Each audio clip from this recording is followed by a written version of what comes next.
Hello, podcast listeners. We know podcasts are a great way to catch up on a program that you may have missed on KSJE, and it's provided as a free service of this radio station. But you know, KSJE is now listener-supported, and so while you enjoy this podcast, we hope that you'll also take some time to join KSJE.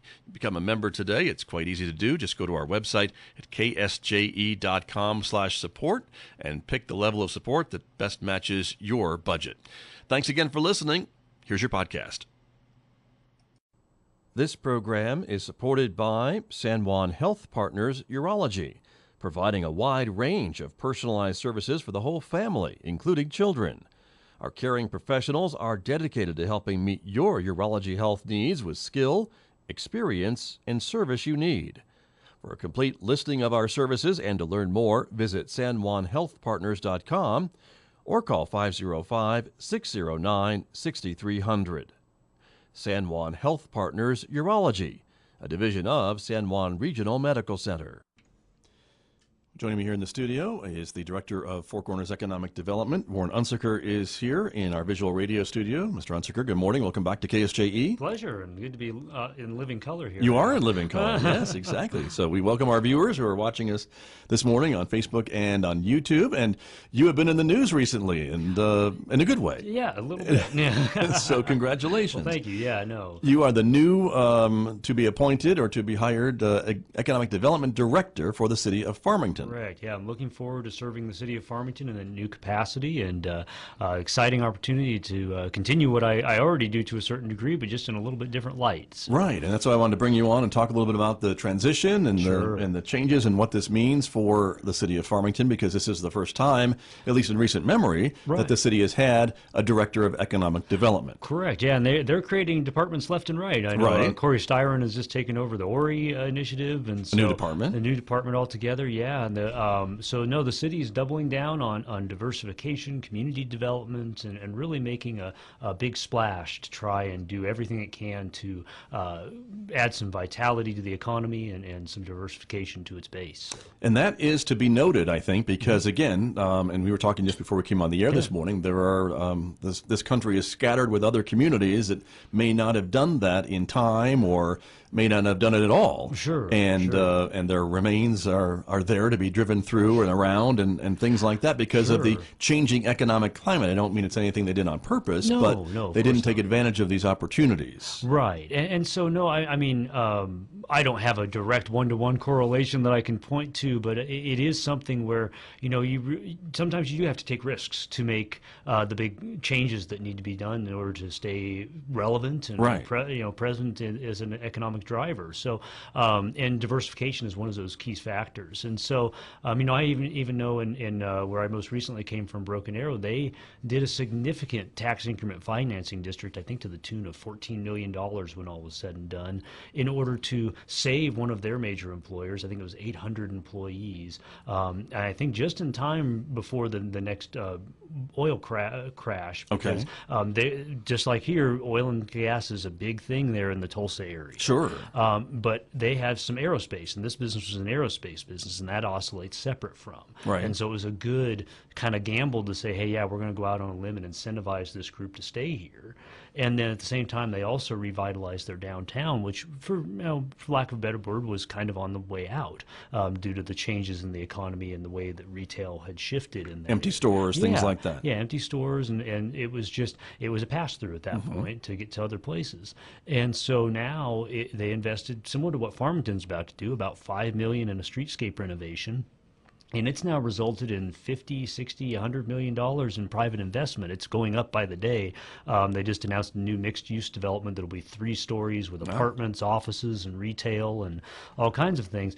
And likewise, they've had 40, 50 new businesses join over the past 4 or 5 years. And so, you never know what's going to happen, but, unless you take those risks, sometimes you don't get the reward. And so that's, I think, what the city of Farmington seems to be positioning itself to do is to be bold and take some risks. And again, it's all in reaction to, I think, these changing economic landscape is that the oil and gas industry, while it's been a great resource and a great provider for a lot of things that we enjoy here in this community, has not continued maybe on the same pace of growth as it has in years past. It's maybe kind of leveled off a little bit, or if not in a small decline.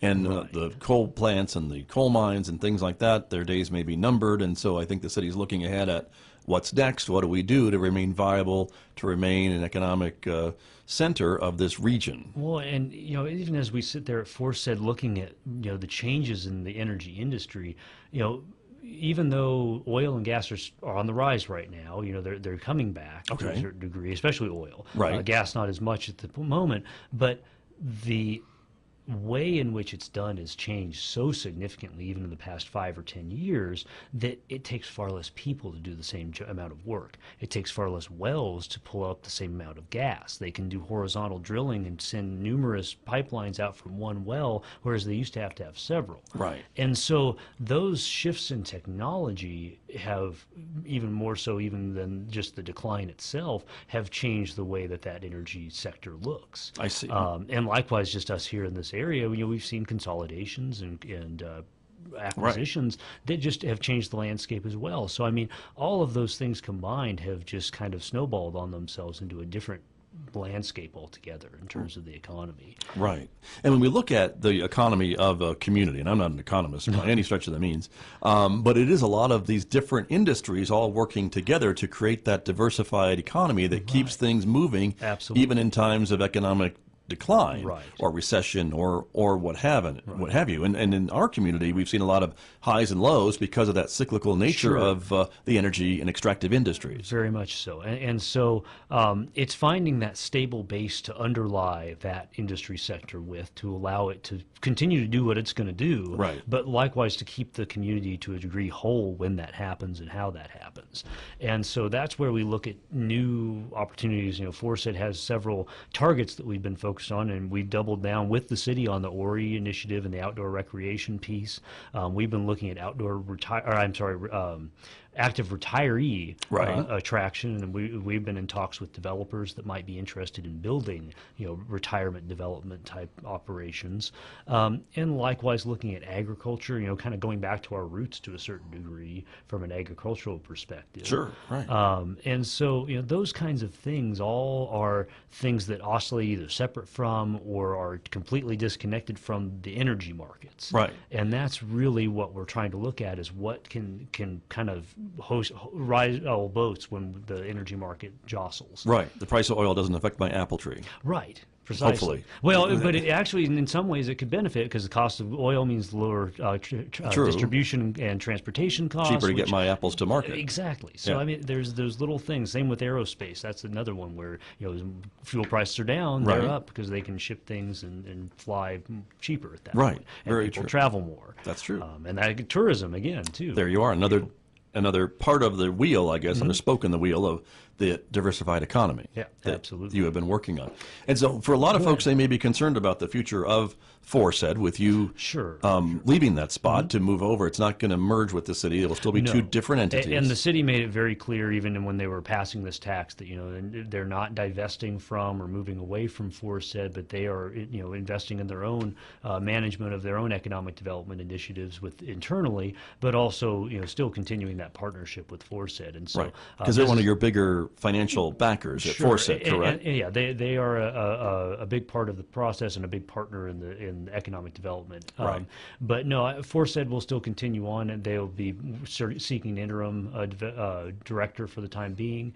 But that's something that continues to be a vital part, I think, of the economic development landscape of the region. So I think that it's continuing to have impact, and a lot of projects that are going to continue in my absence, and maybe even in tandem with what I'm doing at the city. So I mean, there's lots of opportunities there. And of course, the outdoor rec is a big piece of that. And I just got back from a meeting this morning on a new event that they're hosting in partnership with the city and the CVB and Forsaid and the college and various different other entities called the Ori Base Camp. Okay. And it's a 2-day event on how to start an outdoor business and how to build that industry in the community. And you'll have people from the BLM and permitting and licensing. You'll have people that are already in business and outdoor recreation businesses to talk about how they got into the business and how they can grew and bolstered their business, and likewise do some introductions to what we have to offer here. Because really,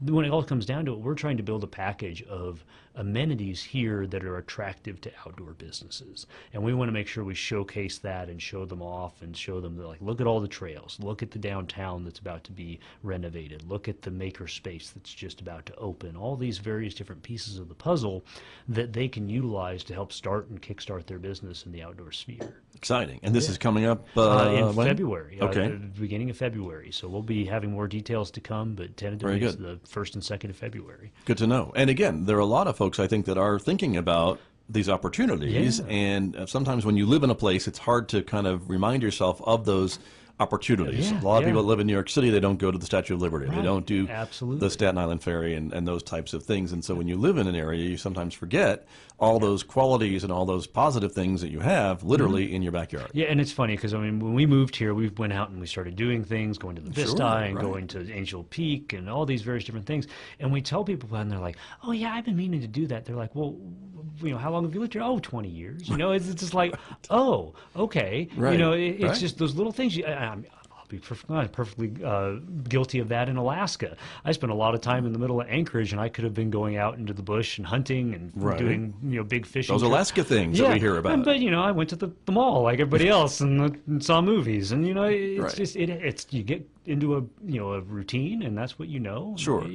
But we've had more people visit us here than we ever did in Tulsa when we lived there. People, our friends from all over the nation, come, drive or fly, and come and say, hey, yeah, can we use your spare bedroom and use it as a taking off point to go do some cool stuff? Nice. And we take them out and do things. And so we have a unique offering here that I think we sometimes take for granted to a certain degree, or just take advantage of and don't think anything of it, and just, enjoy it thoroughly and don't pass the wealth along, so to speak. But these classes are designed, I guess, to maybe extrapolate on that and say, instead of just having your cousin and their family from wherever come visit, how about thinking about a bus tour of 50 people? Yeah, absolutely. And likewise, taking advantage of hobbies that you may have been doing for eons and that you never thought to capitalize on. Right. To take those skills and that knowledge base that you've developed over the years of going out on all the trails and being able to navigate the things safely and showing other people how to do that and making some money off of it, creating a new industry sector at the same time. So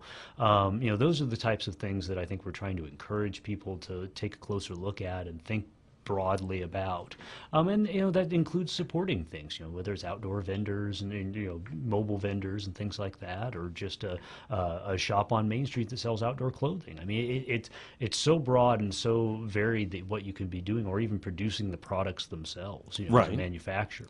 And diversifying, if you're an existing manufacturer, diversifying into some of those new markets. So very true. When we talked about that, I know before as well, and there are great examples of companies who are here doing some of these things, but there's room for more is the message. Absolutely, yeah, exactly. And that's the key point, is to show that there's ample space for expansion in that realm in various different market or areas. And so, but yeah, and talking about diversification, having that stable base, we're blessed that the retail base here actually does serve as almost a base industry. It's not now it does, right? It's built up to be that. Yeah, that's not usual, but because we're so central to so many other outside communities, we're really the closest, biggest retail base to go to. Right. It does bring outside dollars in, and that's really the definition of a base industry, is it's bringing dollars from the outside and importing it into the community, and so it creates more of that wealth factor there. Sure, and that certainly helps the city of Farmington, but for the other communities, they're not quite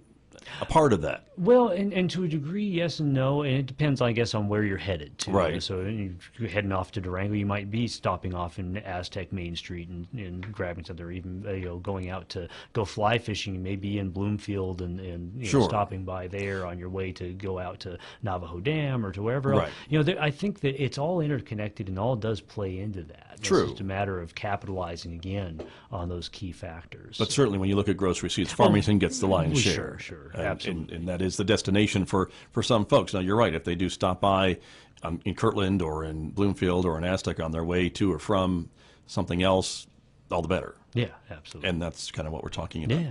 My guest this morning, Warren Unsicker, is here with me. He is the Director of Four Corners Economic Development, but he will soon be the new Economic Development Director for the city of Farmington. And is there a start date for this new job? Be sometime in early November. So Okay, so in a few weeks, Yes. basically. And in the meantime, then FORSED, the Four Corners Economic Development Board of Directors, will, I guess, take up the job of looking for your replacement Sure, and yeah. appointing an interim director. Yeah, absolutely, yeah. And that's the plan. And you plan to work with that individual, I guess, moving forward, I'm correct? sure, yeah. And it'll be I'll be over at the city, but I'll still, be, a knowledge base and Sure. get kind of that brain trust that doesn't just disappear into the night. So. Right. And one of the things I guess that the city probably saw, obviously, was that your familiarity with the market, with all the projects that you've been working on. It kind of made it maybe an easy decision for them to Sure. offer you the position or slide you in over at this office at City Hall. I'm sure that didn't wasn't lost on them to a Right. certain degree. That does make it to where the ramp time is far shorter in terms of learning the landscape, learning the priorities and the needs of the community to be effective. So, Right. And listeners and viewers may be wondering, well, why is this all happening all of a sudden? And that really goes back to the step that the City Council made to approve this additional gross receipts taxes to provide this additional revenue.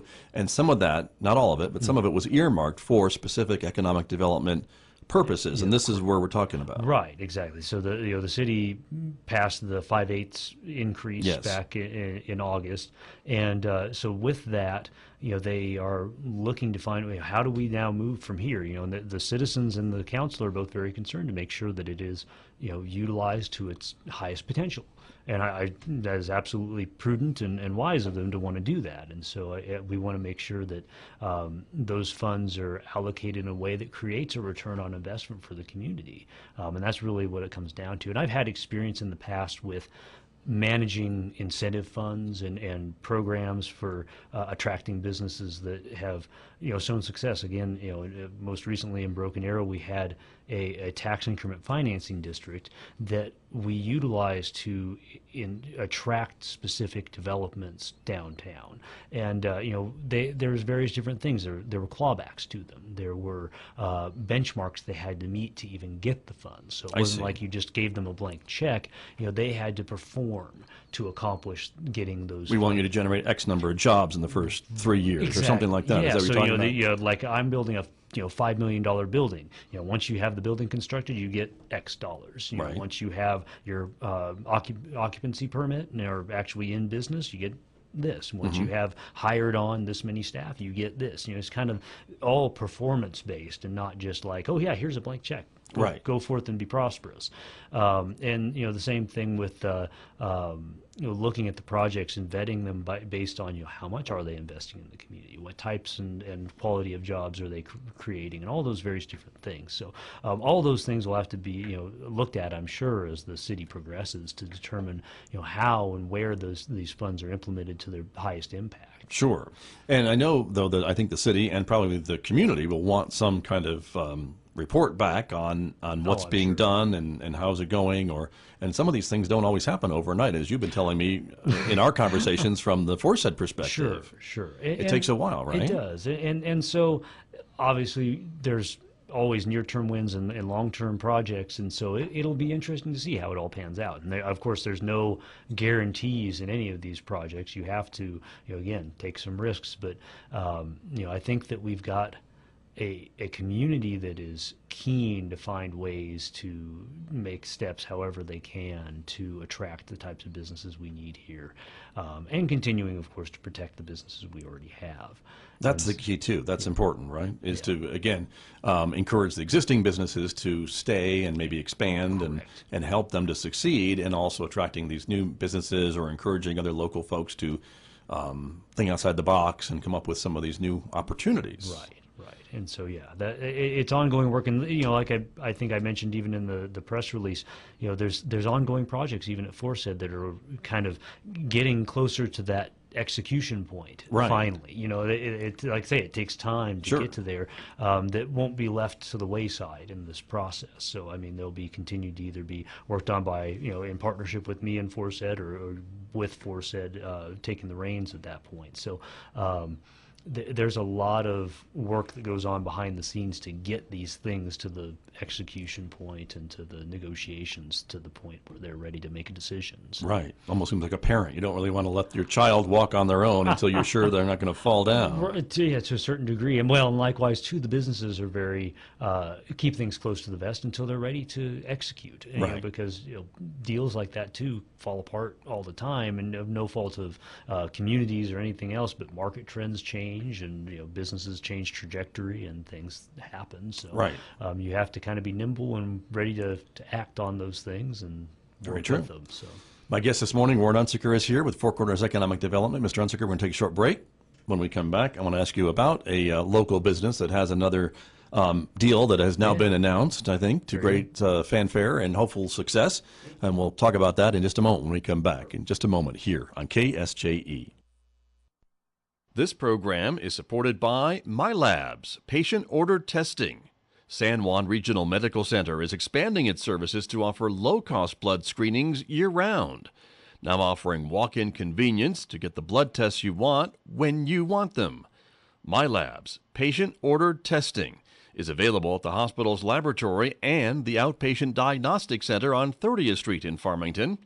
With nearly 20 tests available, there's an option for everyone. MyLabs, patient-ordered testing, a wellness service of San Juan Regional Medical Center. It's Friday morning here on KSJE, and you're listening to the Scott Micklin Morning Program. And my guest here in the studio, Warren Unsicker, is here. He is the Executive Director of Four Corners Economic Development. Mr. Unsicker, again, thank you for being here. Pleasure. Appreciate it. And next month we may have to change your title, because you will have a new title. You will be the new Director of the Economic Development Department for the city of Farmington. Yes. And that was announced just last week, last week, correct. a couple days ago.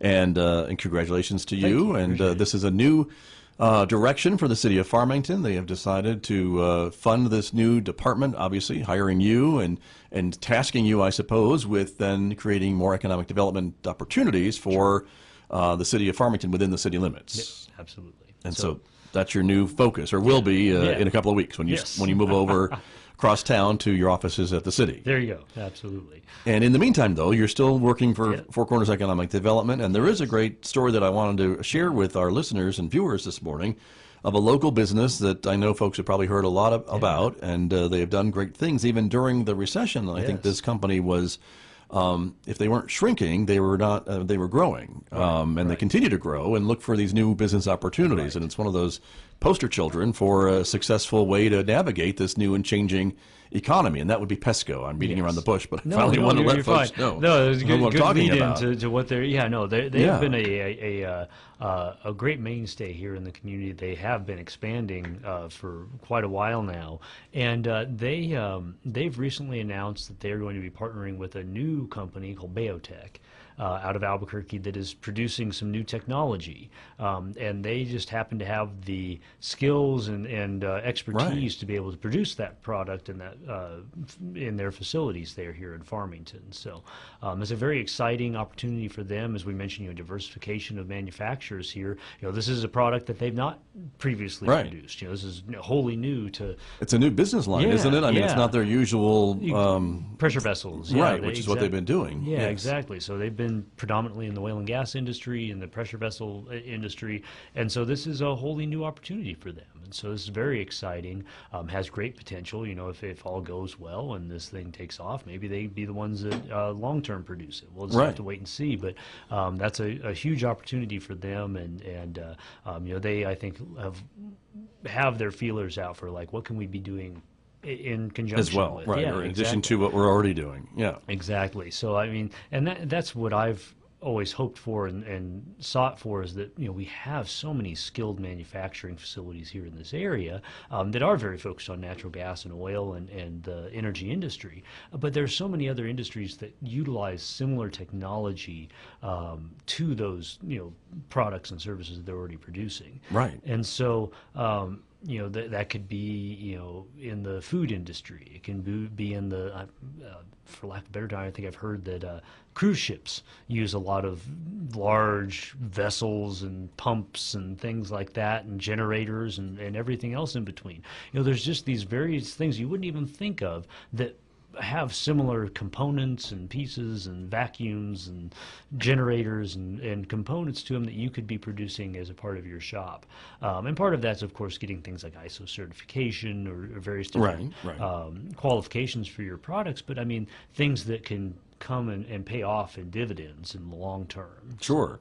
And so here's another local example of a company that has found this other potential niche that they could be doing and using their existing staff and maybe adding to and continuing their employment and all that they contribute to the local economy and others. And adding to, and yeah, I know they've been hiring welders out the wazoo for the last several months, and so they continue. In fact, they did the college and them did a wonderful partnership in which they held kind of a boot camp of sorts to train and vet welders, and they basically kind of had a baseline they had to meet, but then from there they took a test or kind of a gauntlet they had to run to show their skills, and if they did that, then they basically got an interview and potentially got a job at the end of all of that. So very exciting. Great opportunities being created, and I'm very grateful for the college that is so keen to kind of jump to opportunities that present themselves in terms of workforce development. Because that's Go ahead. I was going to say, you really need that. Absolutely. In these times, and to be able to react quickly to the need of a community, to a certain industry, to be able to say, we need X number of new welders, and can you figure out a way to test them or at least get them through so we can get them maybe working on what have you. Absolutely. Absolutely. And, I just returned from the the IEDC, the International Economic Development Council conference out in Atlanta, and they had opportunities there to meet with site selectors. They're the ones that make the decisions. And so they basically said, really, when it comes right down to it, if you don't have the workforce, you're wasting our time. If you don't have the skilled, qualified workforce, basically just kind of go away and come back to us later. Right. And because they can't bring a community to the table to a prospective business and present it and say, yeah, no, they've got the building, they've got the infrastructure, they got all that, but you're not going to have anybody to work in your facility, or you're going to have to train them all from scratch. That just does not work. And so unless you've got folks like the college here that can quickly upskill existing workforce, or you have that existing workforce that's just looking for opportunities, it makes it difficult. So we're very well suited and accoutramented for that opportunity. And so a lot of great conversations with these site selectors, and some of them even interested in some of the things we're doing long term. So very exciting. That's good. Yeah. And again, it's stuff that you cannot always talk as frankly about as you'd maybe like to, because of the nature of the business, right, and the competitive nature of some of these firms. Absolutely. And so it's something we are always looking for opportunities to showcase to them what we have to offer, because they don't know us from Adam unless we basically put it all in front of them and say, here's the package that you get when you come to the San Juan County and the city of Farmington in this area. Right. And at the same time, they're looking at this community, and maybe they're looking at 5, 10 others across the country, I suppose, or across the region, depending on what they're doing. And it can be even more than that. I see. We recently had one that literally said doing a nationwide search. Oh, okay. And so they sometimes cast a broad net and slowly whittle it down to their top 2 or 3 communities at that point. And then they maybe go do the site tours and things to that effect. So, I mean, it varies, and it's one of those things that you have to be ready to provide them with all the information they need and all the answers they need quickly, and to show that you're on top of it and you're ready to help them make a win for their client. Right. Really, when it's all said and done. So. Interesting. So this is just one example, though, that has come to fruition, and we may hear about others in the future. Absolutely. As these things start, the word starts getting around, and I know there's been a lot of talk in economic development circles about trying to find complementary industries that maybe can work with some of the things that we already are producing or have here in the area. Right, because I mean, the ideal situation would be to utilize the skills we already have. That's the best win-win scenario that we could find. And so we always have our eyes open for other mining opportunities, for other energy opportunities that fit well with the skill sets and the labor force that we have here. Right. Even just looking at some of the industries we have and what inputs they have already that would need to be shipped in from outside the community, how could we utilize those as new industry sectors to provide those suppliers here, as opposed to importing it from outside the area? So sure. And so again, that is going to be stuff that you will continue to focus on, even at a more finite focus, I guess, with the city of Farmington in your new position. Right. But I think as we hear, as things move forward, folks I know are, as we mentioned it earlier, it's a big step that the city is taking, kind of, and it's a risk. Yeah. Oh, sure. But again, there's kind of that risk-reward relationship. Without some risk, you don't get as big of a reward. So, but no, I think that it was timely. It was something that I think needed to be done to kind of make that big splash. Like I say, it's kind of the take a leap and work towards something great. And I think that we're poised to do something great with this opportunity. And so I think it was a win-win. It was just a great opportunity for the city to really just get going quickly, which is good.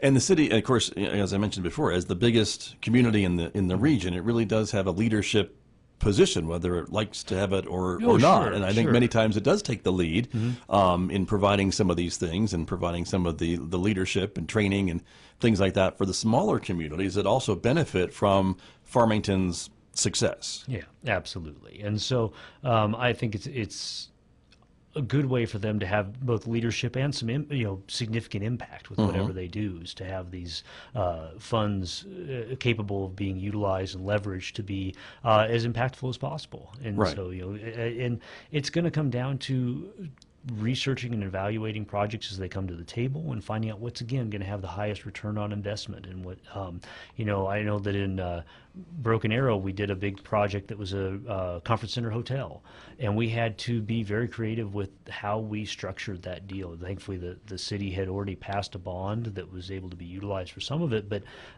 originally they were planning to build it themselves, and it wasn't enough money to build anything. It was sort of a nice small community the scale center that you need to build but to be impactful, they chose to go a different route, and I helped them through that process of putting together an RFP for a consultant to do a feasibility analysis, then doing a RFP nationally to attract developers, and then incentivizing that developer utilizing some of those funds to make a bigger project happen that wouldn't have happened otherwise. Interesting. And so they wound up with I think a 40,000 square feet of conference space and a 180-room hotel that is a truly keynote piece of their economy now. Wow. That wouldn't have happened otherwise. And so sure.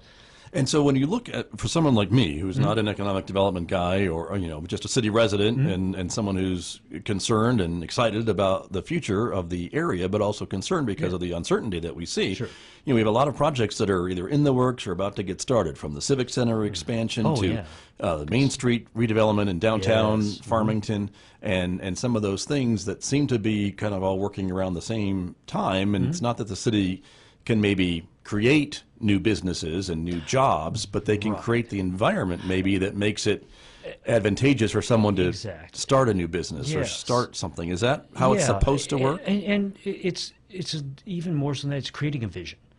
Because, when we were, again, downtown Broken Arrow was just kind of a sleepy little old town. We had to sell that vision of what it could be. Because no developer was going to come in there on a hope and a prayer. They had to see what the next step looked like and the vision for that area looked like. And so once we got people excited about that and what it could be in the future, and I'll be perfectly honest, downtown Farmington's far ahead of where we even were at that point.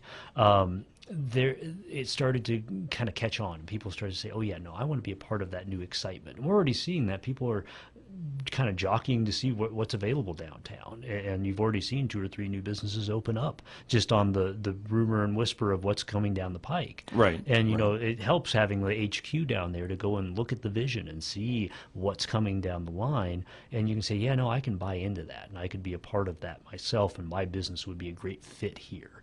And so with that piece, looking at the MRA as a whole, they're looking at the Animus District as kind of the outdoor mecca for producing, manufacturing, and outfitters taking people out on the river and on the bike trails and various different other things. Right. And so as you start to craft that vision, people start to be more willing and able to use their own imagination of how do I be a part of that? How do I get involved and become a part of the catalyst for this community? And oftentimes the community that they're already a part of, and they say, I can get behind that, essentially. Right. Is it part 2, that old adage, putting your money where your mouth is kind of a thing, is saying, well, we need you just to open up a new business downtown, and the business people saying, well, hey, city, why don't you start after you, and you invest $6 million and redo your Main Street and your utilities, and then maybe I'll put in some of my money and some skin in the game and open up a business. Yeah, and it's sometimes a spend a little, get a lot opportunity. Like I mentioned, some of these projects we did there in Broken Arrow resulted in multi-million-dollar projects after that initial streetscaping. It didn't require a lot from the city as an organization after that point. The city made it a perfect landing space for businesses, and they started seeing the vision and doing their own renovating buildings and creating new business opportunities and things to that effect. But in some cases, it did take incenting them on the front end to get them to that point and reduce the risk. Right. Because that's really what we're asking sometimes to do, is for businesses to come in and take a risk when we think it's a great idea, but it doesn't necessarily make it 100% the best business decision for that particular business when they could look somewhere else. And so you have to say, look, we want you to buy into this vision. Here's how we're willing to help you with that and to help you realize your vision of what you want to do, because it fits perfectly with what we want to accomplish as a community. And so it takes a lot of kind of collaboration and working together with businesses and with people in the community to make those things happen. So. Very interesting. All right. Well, we are out of time. No, Warren Unsicker, I'm so sorry, but thank you for being here. Pleasure. Always. And I look forward to our next conversation when you are installed as the new Economic Development Director with the City of Farmington, and can share with us maybe a bit more of your vision for that new focus in your professional career. Perfect. So, thank you. Thank you for being here. Did you enjoy that podcast? We hope that you did. And if you did, share it with your friends. And if you really want to keep podcasts like this coming, please support KSJE. You can do it easily online at ksje.com.